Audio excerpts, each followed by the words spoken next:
Romans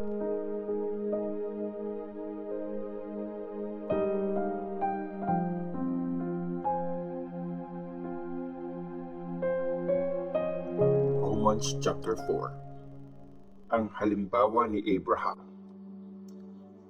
Ano ngayon ang masasabi natin tungkol kay Abraham, yung ancestor natin? Anong na-experience niya? Kung tinuring siyang matuwid ng Diyos dahil sa mga ginawa niya, may mapagyayabang ba siya? Pero hindi siya makakapagyabang sa harap ng Diyos. Sabi sa scripture, naniwala si Abraham sa Diyos at dahil sa faith niya, tinuring siyang matuwid ng Diyos.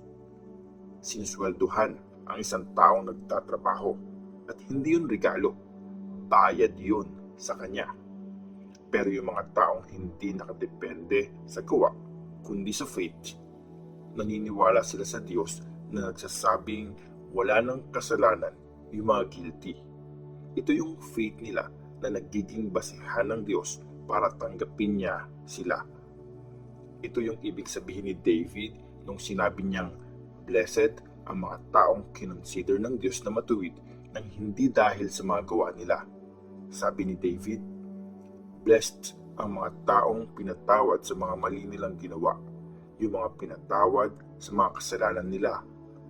Blessed ang taong hindi nasisingilin ng Panginoon sa mga kasalanan niya." Para lang ba sa mga circumcised itong blessing na sinasabi ni David? Aba, hindi. Para din to sa mga hindi circumcised. Sinasabi nga natin, naniwala si Abraham at dahil dito, tinanggap siyang matuwid ng Diyos. Kailan to nangyari? Bago ba ma-circumcise si Abraham o after pa? Nangyari to bago siya ma-circumcise, hindi pagkatapos. Naging sign yung circumcision niya para ipakita na bago pa siya i-circumcise, tinuring na siyang matuwid ng Diyos dahil sa faith niya. Kaya si Abraham ang spiritual na tatay ng lahat ng may faith sa Diyos at mga tinanggap ng Diyos na matuwid kahit hindi sila circumcised. Siya rin ang tatay ng mga na-circumcised pero hindi yung basta lang na-circumcised, kundi sumusunod din sa example ng faith ng ancestor nating si Abraham bago pa siya tuliin. Natatanggap ang pangako ng Diyos dahil sa faith. Pinangako ng Diyos kay Abraham at sa magiging lahi niya na mamanahin nila ang mundo.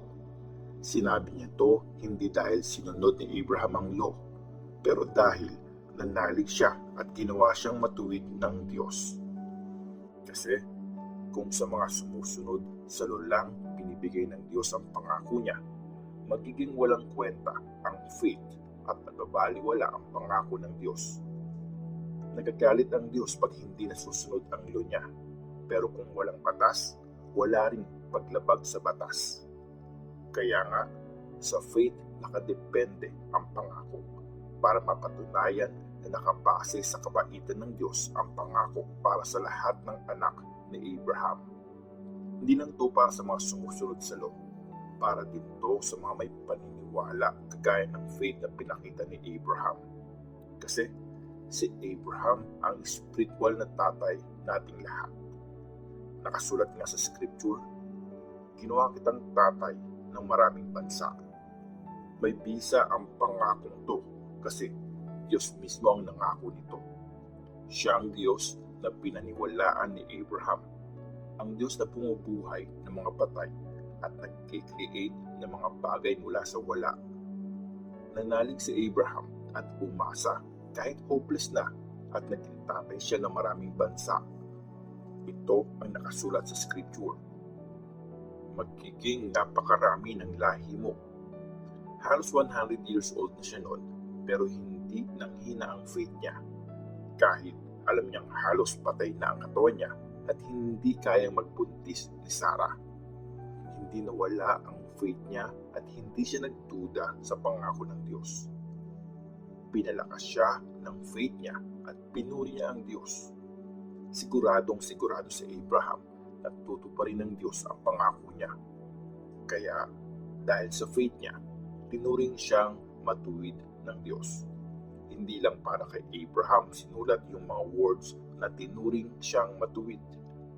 Sinulat din to para sa atin na ituturing niyang matuwid kasi naniniwala tayo sa Diyos na muling bumuhay kay Jesus na Panginoon natin.